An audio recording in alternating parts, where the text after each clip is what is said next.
Emuna is our future challenge inspired. This is a real episode of our Emuna is our future series. We're very excited to be together on this special time during the weeks leading up to Hanukkah. We are now less than a month, starting yesterday, already 30 days before the festival of Hanukkah, the festival of lights. So we're hoping that the inspiration, energy is already there, available inside of us. We appreciate you all joining us again back in Jerusalem. We are not in our studio for different reasons, and we hope that next week, next Monday, we shall be back in the studio. We had the opportunity to be together in Miami and New York, online and in person. It was an awesome Emuna tour. It was inspirational, and I would recommend, as part of this class, to go check out all those special classes from Rav Shalom Arush. He is our host on this platform.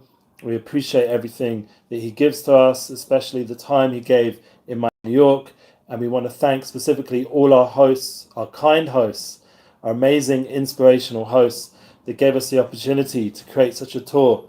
Hopefully has left people with a lot of inspiration, a lot to think about and pray about, to really be blessed in their lives, in their family, their friends, and hopefully they also came away with some books and pamphlets and opportunities to really reconnect to the Rav's light in person, to be able to sit next to him and travel with him and be part of the meetings, all those special meetings with people, and to also have meals together, travel in the car, all the different situations. We have to really thank Hashem for the opportunity to be with such a person in our generation in 2021. With all the different challenges that we're facing, this is a special class of challenge inspired, because the Emuna is our future catalog is, thank God, is reached a point where it's growing. We have the podcast listeners, and just being in New York, many of the people there told me that they're listening on a daily, weekly level, and that's with a lot of appreciation to them. People are interested in giving feedback here. It always makes a big difference in sharing the links. The main point of the class is to give us some tools to be strong at a time of challenge.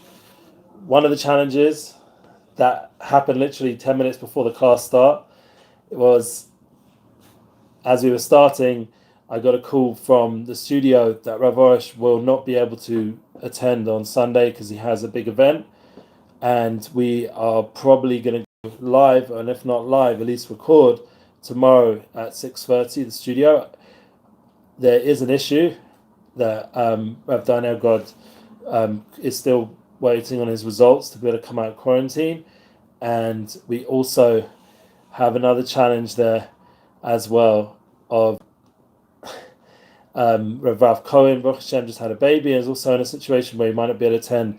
And Liron Mazur, who was meant to be our special guest on Sunday, he was not able to be there tomorrow. So we're going to have to delay that class, Liron Mazur of Soulful Money, for another time. That was a challenge that suddenly came my way just before we started now. And that is part of the flow that we are in this time. For most people in the world are going through a challenging time. And the key is now how to develop tools instead of wanting to avoid those challenges or escape them, or pretend they're not happening, or to not even put yourself in a position of seemingly challenge. As someone wisely said to me last night, I was out with the family, and they said to me, not putting yourself in a situation of challenge is actually the biggest challenge of all. Trying to avoid everything can lead to even worse challenges, because the tendency is, if you're not in a position, as Gedale Fenster wisely discusses in his classes and also mentioned when we were there in Miami, that when you're, in a situation of comfort, seemingly, or lack of risk, or pushing yourself, but not pushing yourself enough into places of opportunity, then there's definitely a lot of other things waiting in the way. And that's why, he has his detox and rehab center. He sees on a daily level all the effects of not being able to be focused and have daily challenges and opportunities, it can actually lead to much more difficult moments in life. So we all are aware of this, and we have to join together on a weekly level to strengthen. One of the opportunities I give you every time we hopefully meet is to sign up to my bi-weekly course, United Souls, with Polvi EDU, and there I'm discussing practical tools, how to be in an interactive level where we can discuss through Zoom how to really strengthen ourselves. And one of the points that came up, and I can't go through them all, you'll have to join us on the course. The link is below in the description. We always keep the links below. That the idea of building a mission statement and goals and dreams is something really profound and important, especially right now. As we mentioned at the beginning, we're 30 days before Hanukkah. We're in the Parshas of Chai Sarah, now heading towards Toldus. We've just gone through the special parshas we mentioned in the previous Emuna is Our Future class in Jerusalem, where we were going on the tour with Lech Lecha and Avraham Avinu's special light and Sarah Emuna. And as it says in the Ramban HaKodesh, the idea of Ma'aser Avos, Siman Labonim, that whatever happens in the Torah is impacting us right now. So what we're reading right now in the parshas of Avraham, Sarah, and then we already in this week's parsha, Yitzhak and Rivka, and now the children of them, of Yaakov and Esav, and we already dealt with Yishmael in the previous parsha, and we are in a position where we have the ability to learn from our fathers and mothers, as we just saw in the video from Rav Arush, by the Machpelah, by the place, the burial grounds in the Hebron, which is a double-covered place based on the fact that all our holy Avos, except for, and Imos, except for Rochel Emenu, are buried there. We have Avraham, Yitzhak, Yaakov, Sarah, Rivka, Leah, all buried there, and Rochel is buried in Beit Lechem, as we've discussed, because we just had the Yotzai as well. So we have the energy of all our forefathers and foremothers. They're all here with us, giving us that insight for our generation. The way I explained it to Rav Dayan Elgod on the tour, we're having a Shabbos together based on a special Torah that I saw from Moshe Wolfson, Shlita should be well, in this beautiful Kuntrasim of Emuna Sitecha. He talks about how right now, when you have Emuna in the times, it really is a real Emuna. The Torah is real. It's impacting our life right now, for all of us right now. It's not just stories from before, and Rav Arush says this many times, that the Torah is not just stories, it's for our life right now. The challenges that we're facing right this moment are in the Torah, and getting the strength we need to be able to overcome them. Like we have the Kedes Yitzchak, that Avram and Yitzchak went, and it was really an experience of what we'll be going through right now at the end of days. Everything that Avram and Yitzchak went through the offering of Yitzchak, is impacting our life right now. And everything in this week's Parsha told us with Yaakov Avinu. And specifically, the Parsha is more over this month. So when you read the Parsha, you're getting an inspiration, an influx of light for each day of the week. And especially on Shabbos, when you bring it all together, the 7 days, that all climaxes with the Kriyas HaTorah. When we read the Torah and the 7 Aliyahs, the 7 Parshas come together and give us that inspiration and clarity of every day of the week that just was, and all the people that get called up. It's all divine providence, who gets called up, which soul, which name, and all the people in the shul, and everything is exactly how it's supposed to be, the way the souls are set up right now in this generation. And we're experiencing this week with Yaakov and Esav, and the battle between the two brothers to get the blessings and to fulfill those blessings. And that is something which Yaakov, we saw Yaakov Avinu, is that extra clarity of how he honored his mother, and how he was a person of truth, a person of consistency. Yoshev Aholim, he was always in the tents of Torah, and he was Tamim and with Hashem. These kind of attributes, these aspects, that for our generation right now, to be a person of truth is a very big achievement. Like we learn Avram and Sarah's Rosh Tevis, Emes and Shalom. We talked about that a few weeks ago. The idea of this truth and peace being the guiding light. So Yaakov is when it starts to manifest in its completion. Yaakov is a person which he was at one point called, and we'll see that in the coming parshas, but he was called tremendous names of God, and also in terms of becoming one with Hashem through the Yisrael, becoming a new level of Yaakov, from the Yud Akev, from being a person of Hil, which Esau was grabbing onto hill to come to that level of Roshli, of Yisrael. We're going to talk about that. These are coming attractions. We're going to get inspiration from our forefathers and foremothers, and how Rivka was dedicated to make sure that Yaakov got the blessing in this week's Parsha, that our mother was able to really initiate that process of building her son, the person who was chosen to continue on the path of truth, from Avraham, Yitzchak, Yaakov, through to Yisrael, through the Bnei Yisrael, through all the different tribes, all the way down to our generation right now, where we're at the end of the generation, with the Akev. We are the hill skin, like Yaakov, Yud Akev. We're this Yud that's come all the way down to the hill skin of the Adam Elyon, of this completion, historical version of mankind, of humankind, and we are all part of this journey, all the way down to the driest part of the feet of this in the spiritual body of humankind. We are part of that desensitized, dark place right now, but really the whole body stands on us, and the whole of creation rests on us, and the whole purpose of creation is for our generation just to do one thing, just to choose God, to choose Emuna, to have that strength to overcome the challenges that we're faced with. As I said just before I started, the challenge was now what's going to be of our Emuna class. So we're going to announce, hopefully, a new rescheduled one with Laura Mazur. We're going to also make the best of whatever class we end up having with Rav Arush for this coming Sunday. The previous Sunday we weren't able to because Rav Dinagod for sure was in quarantine, and we also thank God, I was meant to be in London, and that was cancelled because the family there had corona, and thank God they're coming out now. We still dedicate this class to the full healing of my mother, Hannah Liebe Bas Simcha. She's still recovering, and she should recover quickly, and also to the full shlema of Tila Rivka Bas Masha, and Baruch Hashem for the many different challenges we're all going through in a real way. I can't obviously go personal, but what I will say is that from the Emuna tour, I got a lot of encouragement. One, from all the people that are dedicated to the path of Emuna, that no matter what they're going through, and people do come to the meetings, so obviously it's all private and will be kept that way, but people are going through a lot of personal struggles, a lot of financial struggles, and emotional struggles, and spiritual struggles, and the challenges are huge. And with everything that's gone on this last 2 years, in fact, once again, my parents, they haven't yet seen any of their grandchildren in face for over 2 years almost, and it just, as time goes on, it's like mind-boggling. Even though apparently now they're opening up the borders,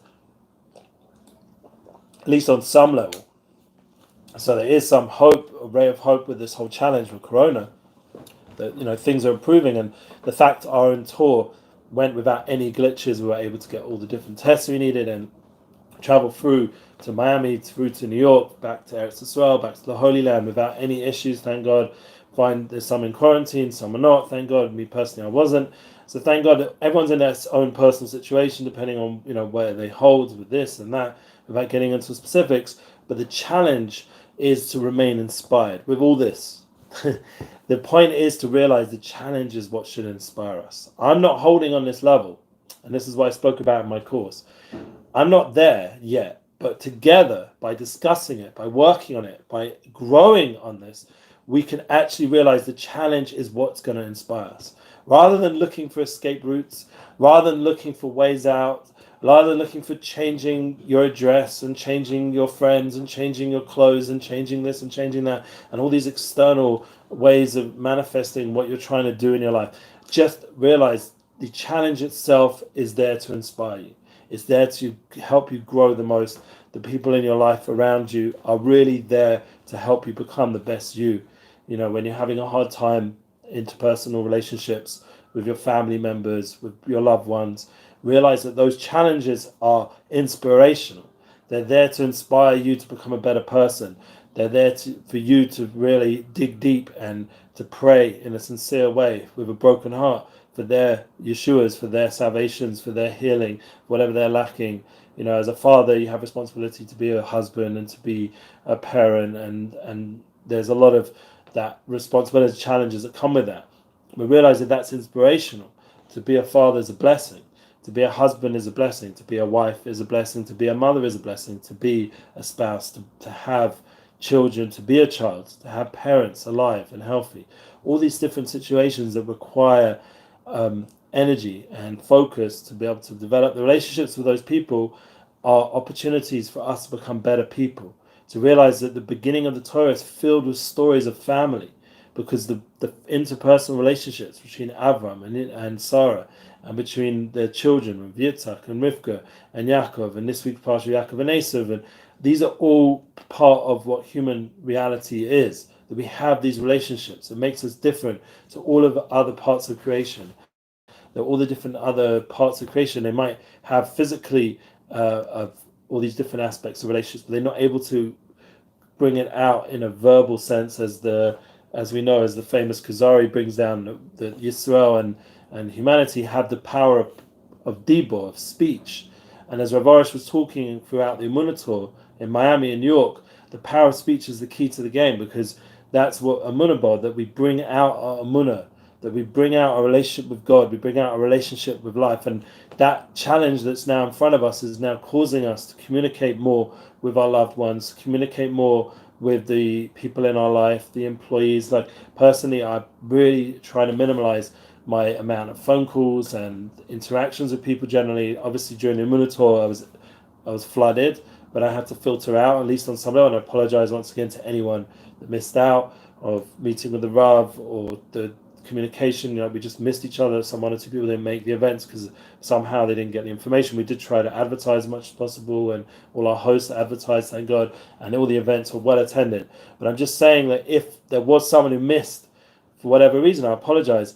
But being a human being, I also have to make my own boundaries. I need to be able to sleep at night, and in the Emuna tour there was like an hour or two sleep, and also I need to make sure the Rav has his time for. And one of the things that we'll point out, and as we're going to go for the next few weeks, there's a lot of parts of the Emuna tour which you don't see in the videos when Rav Arush is speaking. But what I was meritorious to see, being the manager of the tour, I was able to see how Rav Arush, on a daily level, how much it meant to him in a real way, in the most deep, important way, just as much as you and me need to go eat and do other things like to take care of our body. The Rav Arush, Rav Shalom Arush Shlita, he was completely focused on making sure he did his hour of Hisbodedus every day, and half an hour of prayers of Mesiras Nefesh for Am Yisrael and for people of the world, to really pray with devotion for the love of all people. He was busy with that every day, no matter what our schedule was. We had to make that hour, and if it wasn't able to do it in the middle of the night, which one of the most beautiful moments for me was watching him in Miami, in Gedale Fenster's home, this beautiful home on the bay there, this quiet bay, and we just arrived, and we were a bit jet lagged that Friday night, and I come out and the Rav is like hands in the air, 2-3 in the morning, and he's praying, and he's walking back and forth peacefully, praying as one of his sons joins him, starts praying as well, doing his Hisbodedus. And he's seeing how he's bringing alive all the things we talk about in the classes. He's doing it. He's bringing it to reality. So that full hour of prayer and that full half an hour now. But what happens at night, he wasn't able to, because we got back as the schedule went on, sometimes 2 in the morning, 5 towns. We did a podcast with the Meaningful People podcast, amazing podcast, going to be coming your way. Recommend watching that. I mean, even the episodes till then are really worth watching, but it's going to be a really special one with Rav Shalom Arush, and we appreciate Nachi and Yaakov Langer, both of them giving us that opportunity to have a meeting together in Cedarhurst. But what it meant is we came back at like 2-3 in the morning, and same when we did the different classes like Thank You Hashem, also 2-3 in the morning, the Lighthouse Project, 1-2-3 in the morning. Everything was really late wherever we were, New York, Miami, and we then needed to get up for Nate's, and the next schedule we had like shiurim in the morning and meetings and people we needed to visit. So all that meant that the Rav by that point would have like 2-3 hours to sleep, and being a human being, he needs to sleep. So therefore this Hisbodedus wasn't always able to be fully done. Maybe did the half an hour, the hour. I didn't exactly know what not. But basically meant once in a while in the day when we had all these meetings and it was packed and people were asking for more and more, and I had to unfortunately say no and apologize again. But we had to make that space in the day somehow for an hour and still make it to where we were having our dinner with the the hosts in Chazak or wherever it was, in different parts of New York. And New York is not like Miami where we can just drive half an hour down the road. New York was like an hour and a half drive, depending on where we had to go. If we went to Queens or Five Towns, or when we went to Staten Island. So the point is that these hour and half an hour of his bolus for Rav Arush, these were the priority. This is what mattered to him. And it was amazing to watch. And then obviously giving the classes is also another priority. The two main things that the Rav really cared about is sharing Emuna and living Emuna, to actually pray to Hashem, pray to use the power of speech to bring God into this world through speech and take the challenges of life and turn it into prayer. Take the difficulties and turn it into opportunities to connect to our Creator. That's really the nimshal, the panemius, the inner understanding of everything we're going through, is just to create that relationship with God. That's what it's all for.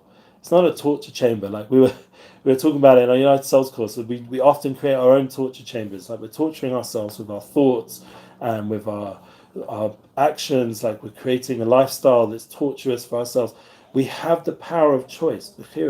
God gave us this gift called choice, and we can choose what to think about, what to speak about, what to do with our time. At least on most of the time, we have that ability to choose. I hear there are moments where we're in a situation where it's very clear there's only one thing that can be done in that situation. But majority of the time we can choose, and we can choose God, we can choose Emuna, we can choose to be inspired, we can choose to accept the challenge that's in front of us and to use it as an opportunity to grow, rather than constantly waste energy on fighting the challenges or escaping the challenges, or God forbid, going through the challenge but doing it with sadness, God forbid, or sort of, as my wife always called it, like cutness, small-mindedness. We have to go through the challenges with a certain inspiration. Like, one of the things for me also is keeping up with the content. I want to make sure during the last 3 weeks with the monitor and the after effects, that there was still content, constantly putting out some positive Torah and Emuna classes every day on our Facebook and YouTube and Instagram, and now, thank God, finally getting to TikTok and all the other platforms available, the Emuna podcast. And we have thank God, we have our blog platform now for the Emuna podcast. We also have my own podcast, Relationship Flow, but down below, very important content about relationships and keeping going no matter what, keeping strong. It's all a very similar theme right now. Having that strength to manifest our goals, our dreams, our mission statement, our purpose in the world, to have the strength to not get pushed down by the challenges, rather seeing the challenges as just opportunities to achieve our goals. Make sure our goals are consistent and constantly revise them, review them, go over our goals, that they fit the reality of our situation, so we can experience life in a fulfilled way, in a happy way. That's what the point of Gedale was saying, that by being more fulfilled, we will have more inspiration and we'll have more joy and we'll enjoy life. And I see that by Arosh, that he knows he's fulfilling his purpose. So he has a simchas achayim. He has a joy of life. We were trying to work out how to translate simchas achayim. How do you translate simchas achayim? Anyone out there? Simchas achayim. Anyone know? David Moshe, the son of the Rav, was discussing it with me. With Dinelgrad, back and forth. Joy of life is probably the best one we came up with. If anyone's got a better definition, happiness, fulfillment, how to experience simchas achayim, the gift of life. This is something which all Avraham, Yitzchak, Yaakov, Sarah, Rivka, Rachel, they all had simchas achayim. It's clear from the Torah they were energized people. They were not people in dichayon, in depression or anxiety or any of these kind of negative things. They were not sitting in rehab or detox.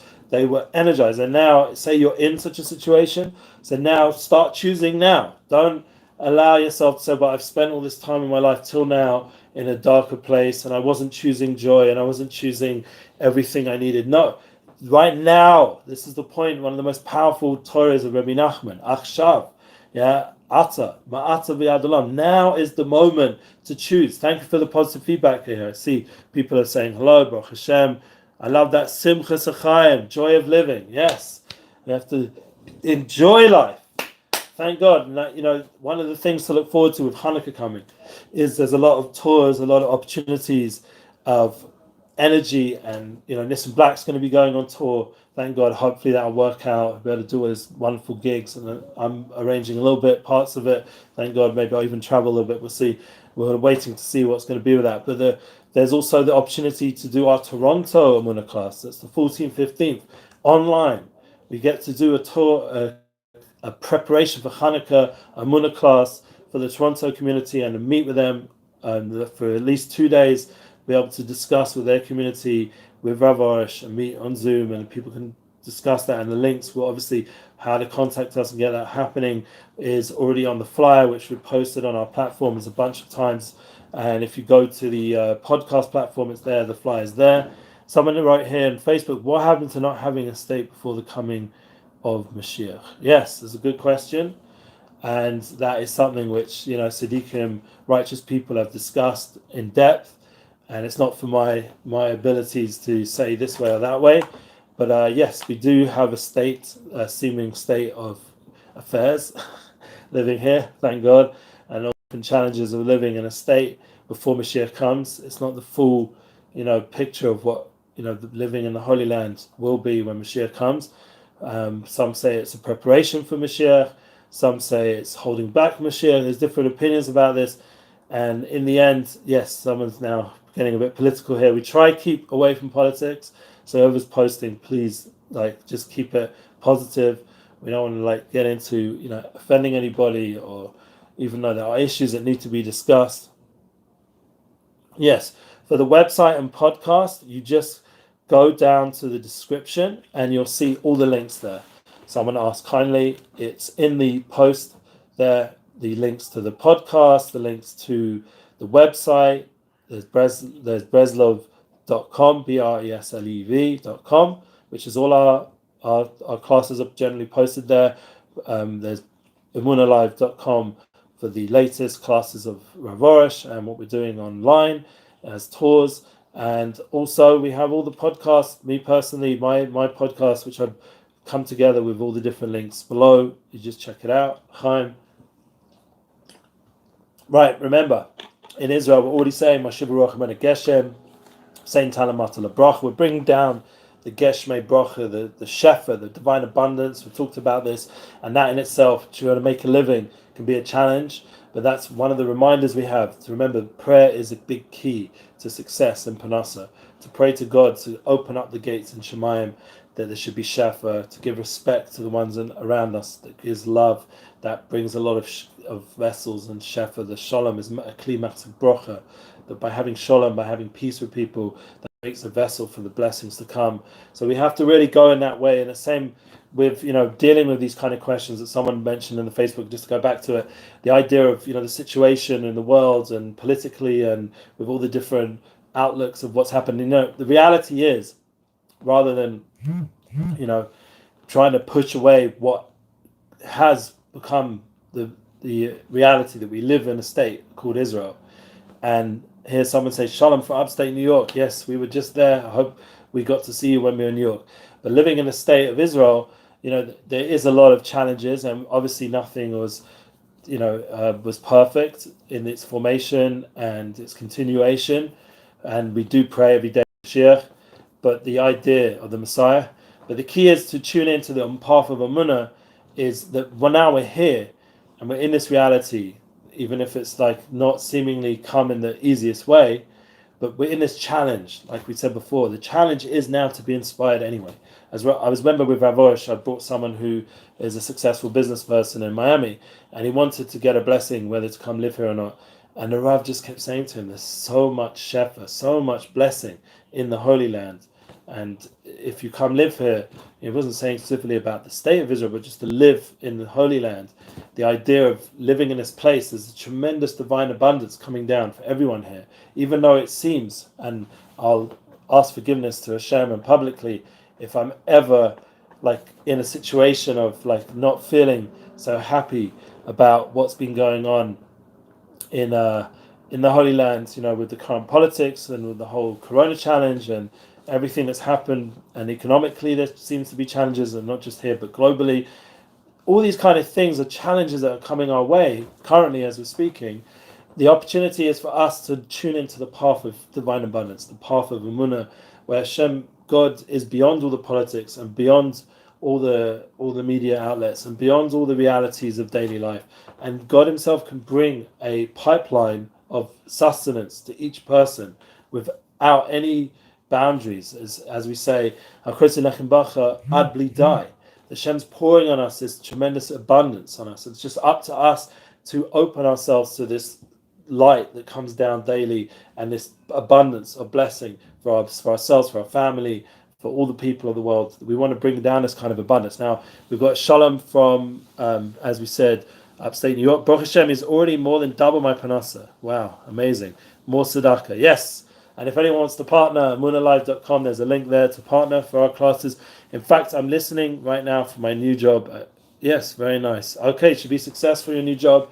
And I appreciate, this is with Yosef David, appreciate him being so vocal, and it's a blessing. All the people that reach out, especially without the politics, it just makes such a difference. So it's been a long class. We're already 30 minutes in. And to be able to accept the challenges, to do them with inspiration. This is the idea of Moshe Rabbeinu said to Yeshua said to the Jewish people, to the world, Rak Hazak Yamat, should only be with strength and courage. That's how we have to face every challenge we have, to live inspired. And no matter what's going to be in the next few weeks, let's hope the Toronto class, thank God, goes ahead. Unlike this Sunday, we're having to change the time. And the Ramazor will reschedule. And what's going to be with Hanukkah and all the opportunities that come, thank God. And hopefully with all the different realities of being able to see family and friends during this still continued challenging time, we should be blessed to have the inspiration to see the challenge as an opportunity to come closer to our truth, our purpose in this world, to come closer to our Creator, to come closer to our loved ones, to realize that these challenges are giving us opportunities to really find our voice, our inner voice, our true soulful voice, our united souls, to tune into the reality that we're all really united in one purpose, to bring this world to a place of a dwelling of godliness. And that will solve all the political challenges that are out there, will solve all the emotional pain and difficulties people going through, all the marriage issues that go on, all the lack of kedusha, holiness and tahara and purity, all the distractions. By bringing godliness, bringing divine presence into the world, we get clarity what to do with our time. We understand we have a certain ruach hakodesh, as Moshe Weinberg was talking about, through doing a spodolus, by talking to Hashem. It purifies our heart, gives us ability to be receptive to our divine calling in the world. And this is something which will give us strength and inspiration to overcome all our challenges together. So on that note, we'll come together, we'll get the blessings as we saw from Yaakov Avinu, beautiful blessings this week's Parsha, to told us to bring it down to all the generations right now, to our time right now, to the time just before Mashiach comes himself, and for the concept of Mashiach to become revealed in the world, the idea of the Derech Hashem, to know godliness, to know our purpose, to know our reason, etc., to have clarity of purpose in this world. It will give us fulfillment and joy, simchas achayim, happy days. Have a wonderful Shabbos coming up and enjoy it. Bring that light into your family, into your business, into your homes. And I can't wait to join you in the Kimming Dicha week. As we say in Yiddish, we should be able to come together, the Kimming Dicha Woch in Parshas and V'yetze Yaakov. We're going out, a new opportunity of building our homes, our families. This is the future. This is what Emuna is our future is about, and to do it with inspiration. Amen. Thank you. Please share on. Thank you very much.